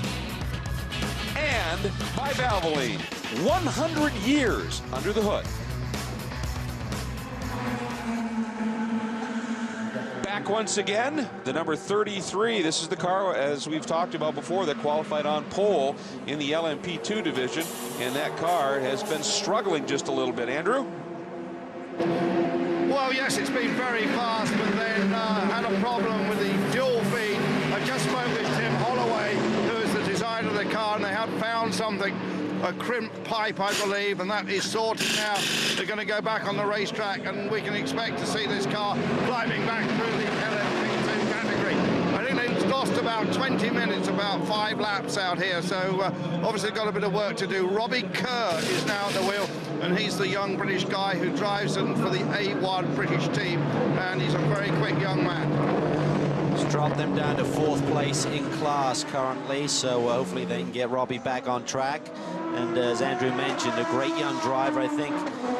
Single seat has kind of passed him by there for a couple of years, but he got some great exposure last year running for the British A1 GP team and got that big home victory at Brands Hatch, which is very special to him. I spoke to him the other day. And Darren Turner brings the now class-leading 009 Aston Martin in after the stop by the 007. This car assumed the lead. Now Turner comes in, but this time it looks like he will just stay behind the wheel and take the car back out the Intercontinental Hotels and Resorts entry, and just that quick, he's away. At 28.30 seconds, it's 90 liters of fuel, which is just over 23 gallons going into the GT1 cars this year. The whole field, in fact, is 90 liters, other than the diesels, which have been reduced by 10% down to 81 liters. Let's check in with Brian Till. Greg, a quick little update on the number 80 Flying Lizard Porsche. You heard Johannes Van Overbeek say he lost 6th gear. Well, now the gearbox is completely out of this Porsche, laying up in front of it, and they're going to work on it now. Le Mans rules state that you cannot replace the gearbox casing. So what they've done is they've taken a spare gearbox off of the truck.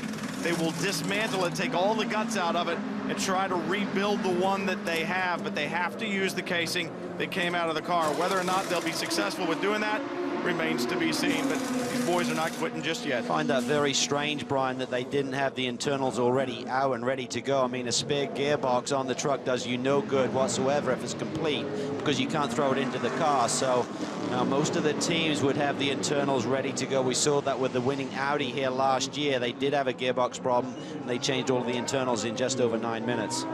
Let's take a look at our Valvoline race recap at this stage. As you can see, class leaders. That's the number 2 Audi, McNish, Capello, Kristensen. Number 8, well, it's looking good, but a long way to go. In P2, the number 24 Courage of Petrov Iannetta and Liz Halliday having a great return to Le Mans. In GT1, the 009 Aston Martin, Darren Turner, who, by the way, Darren, a driver who was very instrumental in the development of the DBR9 racing program, GT1 down to GT3, as I understand it. Yeah, I mean, he's involved actively. He's at the factory every day. He says he goes around, has a cup of tea with all the mechanics, so he stays in there. Whenever Aston are going to run, they're certainly going to give Darren a call. All right, we want to remind you that our coverage will be continuing tonight, 8 p.m. Eastern Time. We're going to take you right through the finish, 13.5 hours straight. When we come back, up next is going to be NASCAR Nextel Cup Final Practice Happy Hour from Michigan International Speedway. So stay tuned. More great racing action coming at you from the coverage here at Speed. We have seen some great stuff unfolding. Keep in mind, folks, we're going to be gone for an hour. When we come back, there'll still be the better part of 7 Grand Prix. And we go all the way to the finish, Greg. We're warming up non-stop. I mean, we're just really getting warmed up, absolutely. So make sure you come back, and I would recommend that you just stay right here and enjoy the coverage from Nextel Cup Practice. Now, There's some tremendous adventures to be had along the edge of the track here at Le Mans. You could get out, ride the rides, have some fun, and enjoy all the action. But the great adventure is yet to come. 13.5 hours remaining on track at Le Mans. Do not miss it.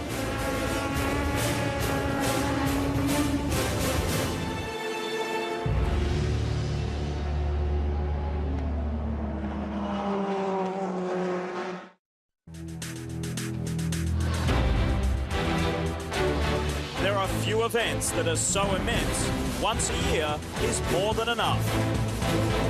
Few races ask you to test yourself against the clock in reverse.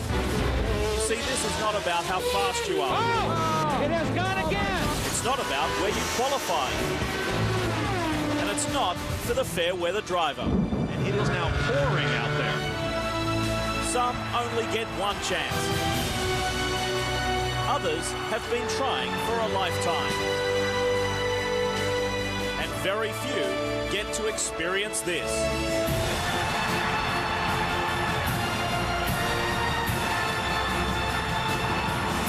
It can only be Le Mans. This year marks the 75th running of the world's greatest endurance sports car event. Kristensen is the greatest ever driver in Le Mans. 7 victories for Kristensen. Adding to the spectacle in 07, a fresh face with an old brain. Peugeot is back. The objective is simple. To prove Audi isn't the only one with world-class diesel technology capable of winning. And spearheading the attack, 2 French superstars. Jacques Villeneuve and Sébastien Bourdais will pilot the diesel-powered 908. Jacques Villeneuve wins the Indianapolis 500. It's a lineup worthy of Le Mans. The pride of France is on the line as one of its automotive icons is attempting to win back the race that Audi has owned for the best part of a decade. Audi Sport North America has 2 R10s and Team Yost 1. This combination will be no easy pushover for Peugeot. US teams are again well represented with at least one team in each class. It's time for Le Mans, so let's see who can go the distance.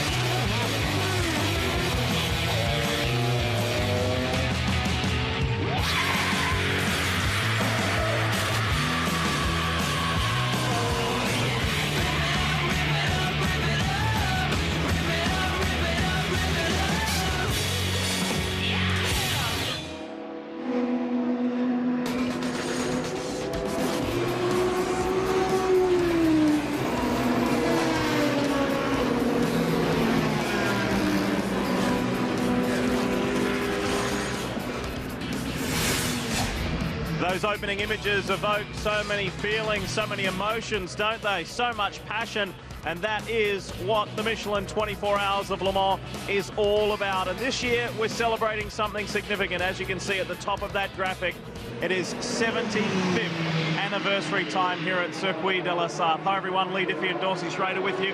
Had to get the old boy out of his pajamas and slippers, but he's awake. It's 2 o'clock local time in the morning here. Dors, we're approaching the halfway mark. What's your analysis of it so far, particularly with Audi versus Peugeot? Well, it's still very closely. I mean, there's only 2 laps between the 2 Audis, which lead right now. The Peugeot, another 2 back. But in time, that's only 15 minutes. Now, 15 minutes, you can't repair any damage. This race is fully on still. If you've just joined us, you haven't seen anything yet today. Inclement weather has been one of the big storylines, and inconsistent weather, more to the point. It's been very trying and testing for the teams, hasn't it? The price has been in the last 4 days. We expected heavy rain in the middle of the night. We've not gotten it yet, and these teams they're prepared for it, and it hasn't happened. As Le Mans delivers each and every year, there has been heartache already for some of our own American Le Mans Series teams, but equally there's been some joy. I don't think any of our respective 4 class leaders have had a perfect day thus far. And with more from pit lane, here's Chris Neville. We in that that last show, Olliver Gavin was sitting in the booth with Calvin Fish and Greg Kramer for quite a while because the 64 is out of the game, but the 63 is still very much in the game. Johnny, at this stage of the race the past few years, we've seen the Astons out front. However, Corvette has typically had 2 bullets in their gun. Now there's just 1. Does that change the strategy at Corvette? You know, no, not really. I mean, we've got a really speedy car. You follow Feehan's rules, man. I tell you, I hate to pay him a compliment, but you know, I mean, it's like he says, you know, you don't hit anything, don't break anything, and stay on the racetrack. And these things have a way of coming around. You know, right now the Astons can run a tick or 2 faster than we can, but you know, engine-wise and gearbox-wise, you know, the number 63 car is strong, so we just really need to look after it. Now, you talk about Doug Feehan's rules. Jan Magnussen broke one of those rules earlier today when he went off the racetrack up near the Dunlop Bridge. Is the car okay? Well, you know, Jan's going to have to stay after school and ride on the chalkboard. Oh, man, and Doug doesn't like that. No, you know what? I mean, he didn't hurt the car too bad. And, you know, again, it's, yeah, sometimes that kind of stuff happens. We are pushing hard. But, you know, right now, I mean, mechanically the car's very good. We're running good lap time. So we keep our fingers crossed. Man, we're not halfway yet. So we are looking good. The past couple years, Jan has been paired up with Ollie and Olivier. They've been winning the races. This year he's paired up with you and Ron. Is he that lucky rabbit's foot? Well, I'd call him a lucky troll more than a rabbit's foot. But he's a fast little guy, you know. I mean, he's doing an amazing job, and you know, he has been lucky. Him and Corvette's here at Le Mans. You know, he's won 3 in a row. We're going to try to make it 4. That would make 4 for me too. So you know, 4's got a nice ring to it. Well, we're almost to that halfway point. Keep it up, man. I appreciate it, man. Well, I'm down in the pit lane where it has this slightly sleepy atmosphere down here. There's a quiet hum of confidence around the Peugeot pit. And if you look behind me over here, this is what it's all about in the middle of the night. You get the engineers and the team manager and the strategists, and actually have a simulation expert out there on the pit wall giving the drivers the information they need. And you can see on the, well, you almost can't, there's a guy in the way, but there's a massive plasma display with their live telemetry. And believe me, the way it goes in these modern racing cars, they know what's going to go wrong before we do. So the drivers, there's no excuses, even though they feel they're away from the scrutiny of the sunlight hours and the attention of the fans. But I tell you what, down here, I got a feeling we're going to start to see Peugeot mount this very steady and sure march towards the front. So, you know, there'll be lots more news down in the pit lane, and as Chris says, we're not even at the halfway mark, and it's, you know, I think we're in for a fabulous Le Mans this year. Well, and for everybody who thought that Peugeot may fold early, so far so good. It hasn't exactly been a trouble-free run for them, though, but they are currently sitting in 3rd and 5th, respectively. And for their first Michelin 24 Hours of Le Mans doors, that's not a bad effort, fast approaching the halfway mark. Well, I tell you, this race has gone completely opposite of what everyone thought probably would happen. We figured the Peugeot would take out like a rabbit. It didn't happen that way. It was the Audi that went. And the Peugeot has been running a steady pace, had the wheel bearing problem with the one car, but they got through that all right. And I agree with Justin. I think about now is when you pull the trigger on the launch. You've got about 3 hours before daylight, and you can do some very, very quick times in the night right now. And this is a tough time. Everybody is just waiting for daylight. Everybody's looking for the sun to pop up, and that brings some relief with it. But these coming hours, the next 3 or so hours, are very, very tough times. The Oreca Matmut Celine. How far can this car go, and what will we see with this car in the future? It competes, of course, in the French GT Series. And a lot of excitement to have not only Oreca back at Le Mans, but to really see what a top-end team can do with this Celine S7R doors. Well, it's running in 6th place right now in class, but it's not doing bad overall. 13th place overall. This car is feared by all. Everyone said, you know, the team like Oreca coming along to run it, the potential is here for this to be a spoiler to any of the factory. You know, and the quietest it is around here is on pit lane. We just walked over here, Leigh, and there are just thousands and thousands of people still up on their feet, going hard at it, partying. it's quite an activity. This 55, Celine, is the trio of Stefan Ortelli, Sohail Ayari, and Nicolas Lapierre. And three very talented drivers. They currently sit 13th overall and 6th in class at the moment. It's the Aston Martins which dominate the GT1 class. Here's your view of the 4 classes at the moment. It is that successful trio of McNish, Capello, and the all-time best here at Le Mans, Kristensen, who leads the way. American team, Bill Binney Motorsports leads P2, and then Aston Martin in GT1 and Risi Competizione in GT2.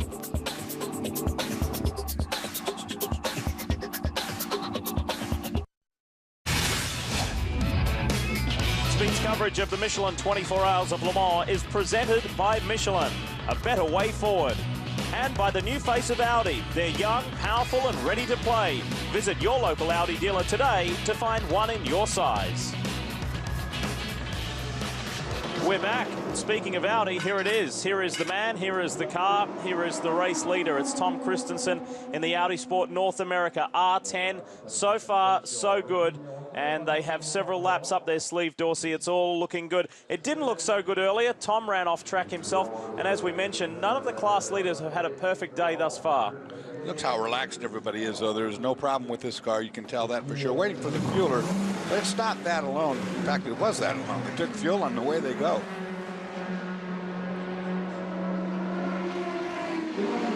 Well, let's take a look at our American Le Mans Series teams here at this year's running of the Michelin 24 Hours of Le Mans. Obviously, we have the first two in LMP1 and overall. They're the two Audi Sport North America cars. The one Team Yost car crashed out earlier today at the hands of Mike Rockenfeller. In GT1, the 63 and 64 Corvette Racing C6Rs, obviously we've lost the 64, and then in GT2 the Lizards, the Flying Lizard boys, and the two Risi Ferraris. But in addition to those teams there represented, there is a whole host of teams here present that have raced in the American Le Mans Series at one time or another.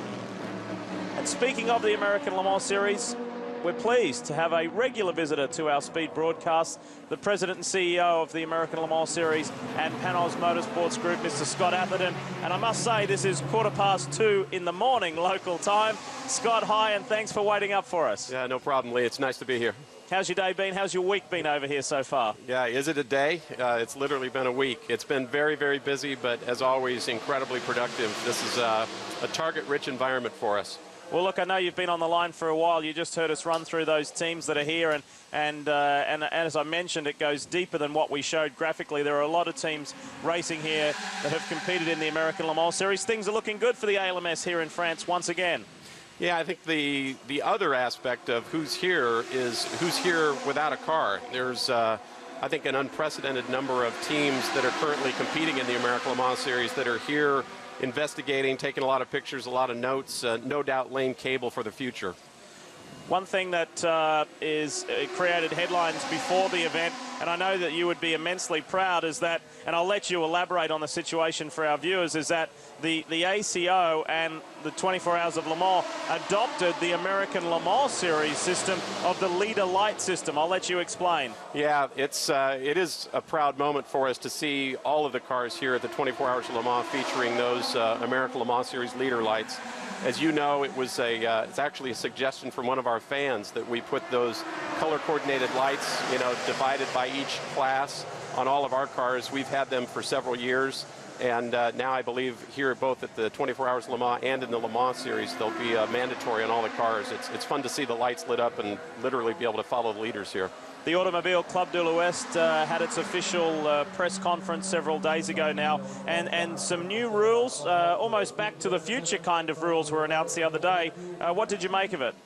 Well, I think the rules, in the way that they were announced, there really hasn't been specifics. It's more of a kind of a directional information that was given with the evolution of what today is referred to as a Le Mans Prototype 1 and what will, as of 2010, call for a closed top, more of a GTP-like car, although it won't be that. So it's going to be interesting to see how the manufacturers respond to that and see how the actual details come together from the ACO. I think there's a lot of questions still to be answered.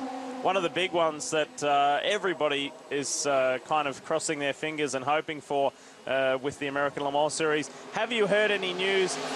Is there an opportunity that we will see Aston Martin back on our side of the pond and racing Corvette? Yeah, I'd love to stand before you today and make that sort of announcement, but we're not there yet. I think there's certainly mutual desire for that to happen. If you've seen some of the quotes attributed to the new ownership, the principles of the new Aston Martin, that's certainly a top priority for them. I wouldn't be surprised for them to be rejoining the American Le Mans Series before this year is out, and I think more importantly, the future is even more certain for that. But hopefully in the not distant future, we'll be able to make some formal announcements that will involve their returning to the series. One of the real exciting aspects of the ALMS in recent times has been the explosion, the growth of the P2 category. How much would it mean to you in the series if we saw the likes of the Acura teams and the Penske Porsches here within the next year or two? Yeah, first of all, it wouldn't surprise me a bit if not one but all were present here in the not distant future. You know, when I referenced some of those teams that have been rather high profile here, laying their plans out for the future, involved some of those names you've mentioned. So it really would fill out what's already a great level of presence here with our top American Le Mans Series teams representing as well this year as in the past. And as I say, the future is very bright for even more content. Well, Scott, one name we left out was Peugeot. Any hopes of seeing them in the States? Yeah, I think the most we can expect to see Peugeot would be for them to join us at the 56th annual Mobile One 12 Hours of Sebring next March. I actually had an opportunity to meet with the president of Peugeot this morning, and we certainly put a bid in to attract them to the series next year. But they simply didn't have any time. That wasn't permitted on their schedule this year. They recognize the importance of Sebring and how it literally can prepare them to do even better here at Le Mans. And let's keep our fingers crossed. It'd be a great addition to the Sebring grid. Well, Scott, once again, thanks very much for staying up, waiting up for us, and we're equally as excited as you are about the Americans in the field, the American teams in the field, and how well they're doing so far. And what's up next? Lime Rock? Lime Rock's up next, yeah, the holiday weekend. I think July 6th, Saturday, will be there. Before I sign off here and hopefully get a little bit of rest, I'd like to just put a word in for what a great job you guys do with the American Le Mans Series, and certainly here at the 24 Hours of Le Mans. It's the benchmark coverage, and we appreciate it. Thank you very much, and we look forward to seeing you tomorrow again after you have some sleep, huh? Fair enough. Hope you get some too. Yeah, no problem. There he is, President CEO of the American Le Mans Series and the Panos Motorsports Group, Mr. Scott Atherton. Here's an overview of the American drivers and where they currently are. And Liz Halliday, who came into this race without even driving this car at the pre-test day, is sitting second in class, which is terrific. And unfortunately, Bill Benny, who was running so strong up until a few moments ago, it appears as though he is the most recent of retirements. The 63, Johnny O'Connell, third in class. That is GT1. And they are soldiering on, taking the fight to the Astons. And then we roll through the rest of those positions for the respective classes. Chris, what do you have for us?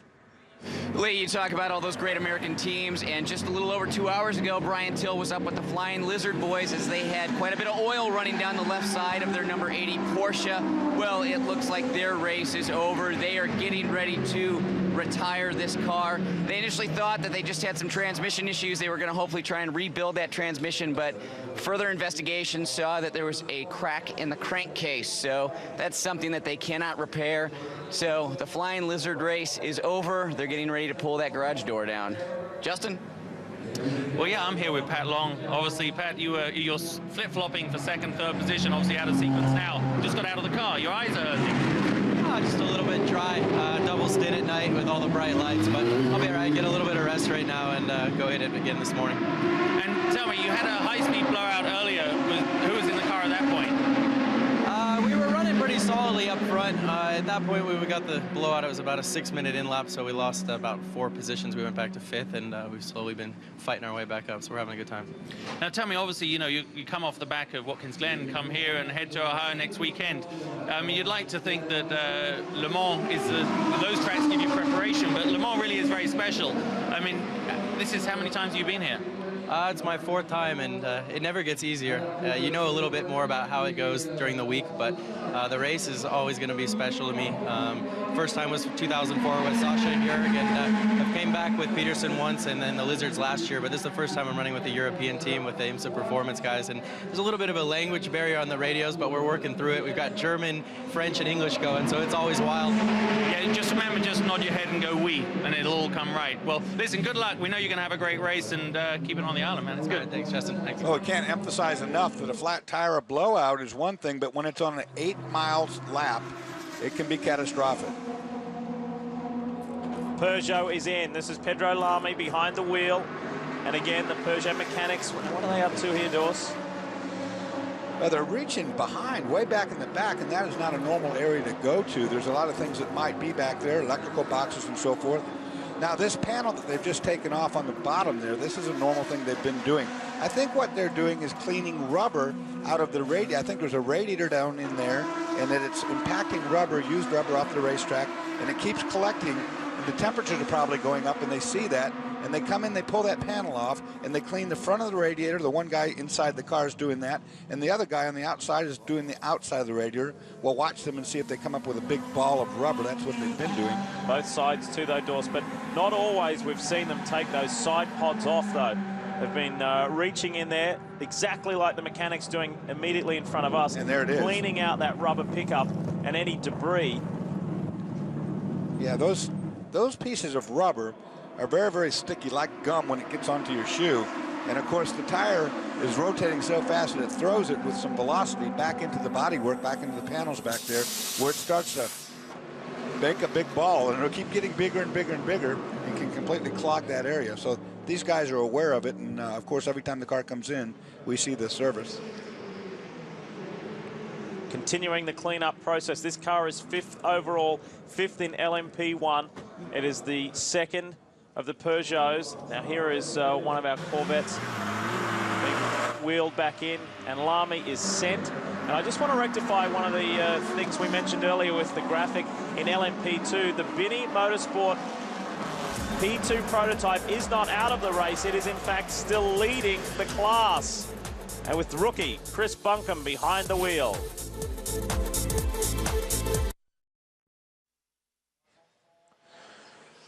Quick reminder, as always, Sundays at 9 p.m. Eastern, it is Wind Tunnel with Dave Despain. And you can hear from the biggest identities, the biggest mouths, the biggest opinions in motorsport all season long. It is Dave Despain and Wind Tunnel tomorrow at 9. Peugeot competed here 3 times in the early years of the race, 1926, 37 and 38. But their efforts at victory proved unsuccessful. Their best finish was a 5th in 1938. It wasn't until 1991 that Peugeot would return to Le Mans with the soon-to-be legendary 905. In 1992, Yannick Dalmas, Marc Blundell and Derek Warwick finally secured the French manufacturer's first victory at this great race. The following year, not only did Peugeot win again, but they swept the top 3 spots on the podium. The winning car was driven by Frenchman Eric Ellery, Christophe Bouchou and Australian Jeff Brabham. Father Sir Jack celebrated the victory, Peugeot's last here at Le Mans. And they are hoping to do it again, that's for sure, but we've got a long way to go. Justin. Yes, I'm down with the leading Pescarolo in the gas-powered race, currently lying in 4th place. Guillaume and Jean-Christophe is going to stay in the car. They actually had a scrub set of slicks ready for standby. These guys, you know what, in a normal year, they may have even won this race or be leading right now. It's a pretty tough pill to swallow, and I'm sure we're going to try and catch up with Henri Pescarolo later. As you know, very vocal about the rules and regulations right now. And it is the sole remaining Pescarolo Sport P1 prototype in the race. Henri Pescarolo had to farewell the other car, the 17, so Jean-Christophe Bouillon. There's Jacques Villeneuve in his debut performance at the Michelin 24 Hours of Le Mans. And this is a massive learning experience. And this time right now, Dorsey is one that he has not been too fond of, and that is driving at night. Yeah, driving at night, indeed. It'll be new for him. This circuit is not lit up like the circuits in the United States that we run on 24 Hours at Daytona, etc., where they've really got the thing lit up like daylight. Running around an 8-mile circuit, you're actually going out on city streets, and it's a whole different experience. See a pit stop taking place. During the interview that Mika Salo had before with Calvin and Greg, and he mentioned that he'd been talking to Jacques, and Jacques had said that was one of the things that was making him just a little nervy, just learning the speeds of the other cars, learning the track itself. But nighttime took it to a whole new level. Yeah, if you've never done a night race before, if you've never raced in the dark, not that it's impossible to do, but it's something different that you have to get used to. Johnny Herbert steps from the class-leading 007 Aston Martin. It's Herbert's first time racing here in an Aston Martin, and he said it had been a long time since he'd raced a closed cockpit car, thoroughly enjoying the experience and really enjoying being back racing. Again, these are pictures supplied by the World Feed here.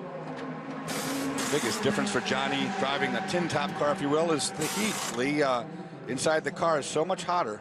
Chris? This team just trying to go through the motions here. Very cool, calm pit stop, putting new rubber on for Peter Cox as he heads out. Typically they like to start the next driver on new rubber, so that's exactly what the team did. Very smooth pit stop, no problems there. Looks like they do have a right rear tail light out on that car. That shouldn't be an issue right now unless they lose that left rear. We'll see if we can get a word with Johnny in a couple minutes as soon as he gets his helmet off. Peter Cox is a Le Mans GT1 class winner just 4 years ago, as we see the 1997 Formula One world champion warming up, preparing, ready for his next stint in the Peugeot 908. And it's aspects of this race like this guy and Peugeot that have drawn such a massive crowd to Le Mans this year. It has been quite incredible this week, Dors. So you can't even begin to show the amount of people around an 8-mile circuit, obviously, but this does suffice to say there's hundreds of thousands of people here. Look at the cameras of all the different media, all wanting a piece of Mr. Villeneuve here. Well, that's the way that it's been typically at Pescarolo Sport, surrounding Henri Pescarolo's team and boys and carrying the hopes of France. But now that belongs to Peugeot. He's still gone with the baggy suit idea, hasn't he? It's awful clean, too. They got to roll him around in the mud a little bit, make him look worn, weathered. That's a brand new one, I guarantee you. 2:30 in the morning. It's pretty cool outside, so he would not have put on those suit he had earlier, which would have been a bit sweaty. Look at that. Look at the throng of media at 25 to 3 in the morning local time, all wanting their shot of Jacques Villeneuve preparing for his stint in Peugeot.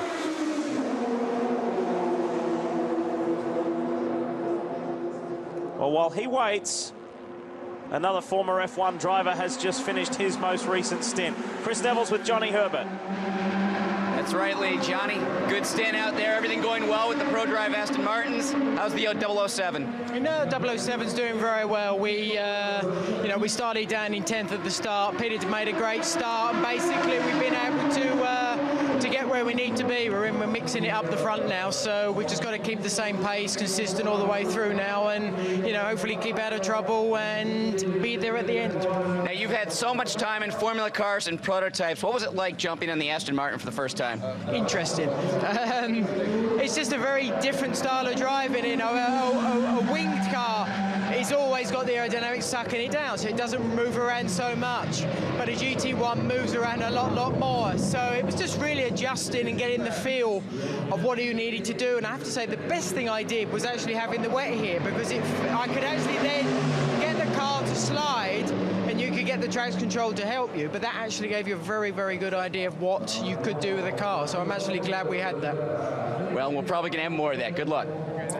It's a very good point right there. The ground effects cars don't do a lot of sliding around. You lose the art of car control. He's got it back now.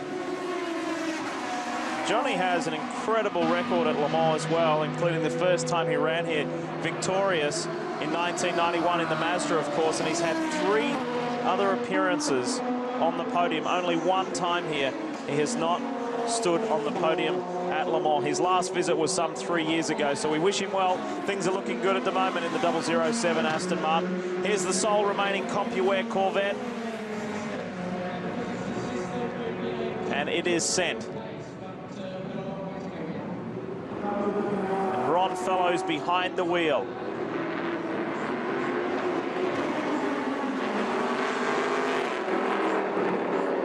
Isn't it amazing how just fortunes can change so aggressively, so abruptly, where the Corvette duo have been so strong.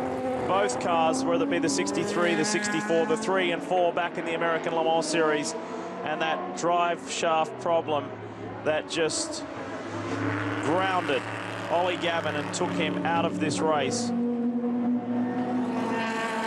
And for the first time in his Le Mans experience, he becomes a spectator. But the 63 still firing along beautifully. Christian Rava emailed us from Clearwater, Florida. She wants to know, or he wants to know, my question is this: are you actually at the track at Le Mans? Are you in the studio like they do Formula One? Well, sad to say, it's 2:30 in the morning. We're definitely in Le Mans. Still, we all wait for Villeneuve to climb aboard the 7 Peugeot 908. Marc Genet has done a good job. He is some 3 laps down on Emanuele Pirro at the second-placed Audi, and Tom Kristensen a further 2 laps ahead of that. So it is still the number 2 Audi Sport North America R10, which leads this race at the hands of Tom Kristensen. This is the 35 Saunier Racing Courage AER. 2 of the 3 drivers in this, rookies, Bruce Johannes, Jacques Nicolet and Alain Philhol, are the trio of drivers for Saunier. And for a first up effort at Le Mans, this team, this prototype team, doing a good job.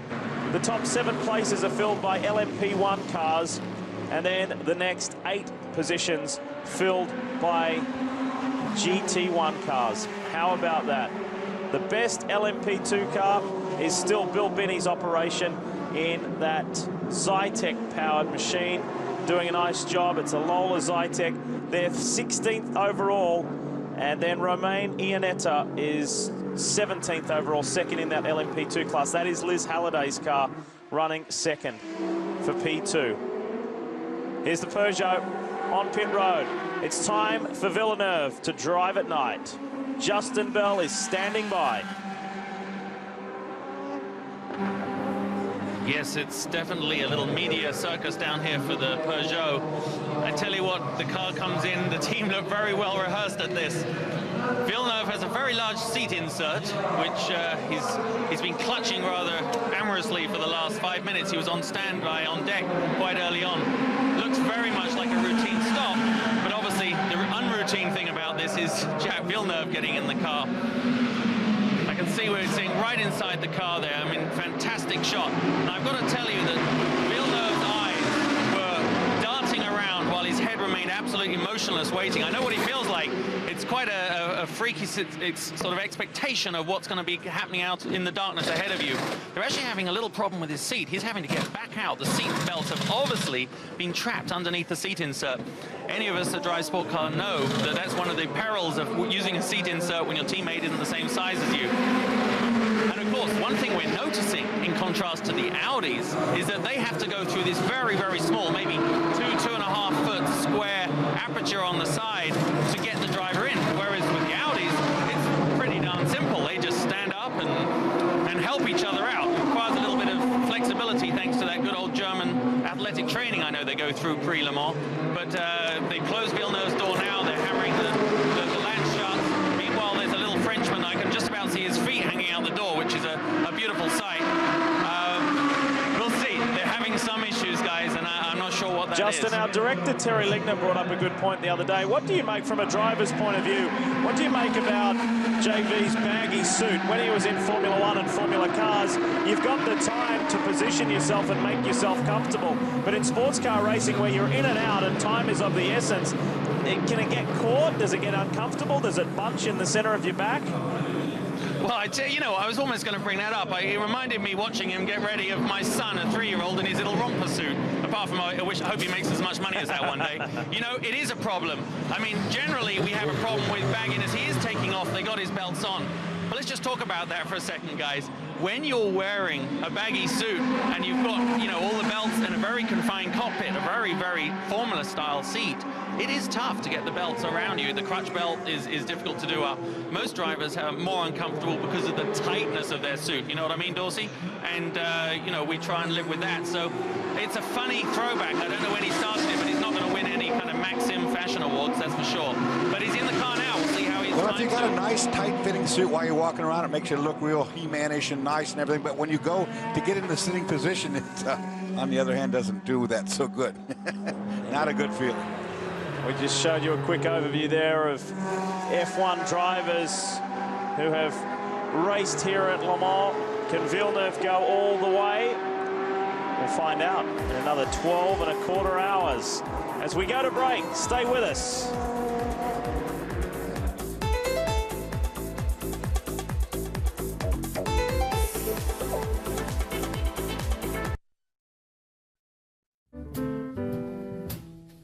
I first heard this song when I was about 15 years old, listening to Oscar Peterson at the Orpheum in Vancouver.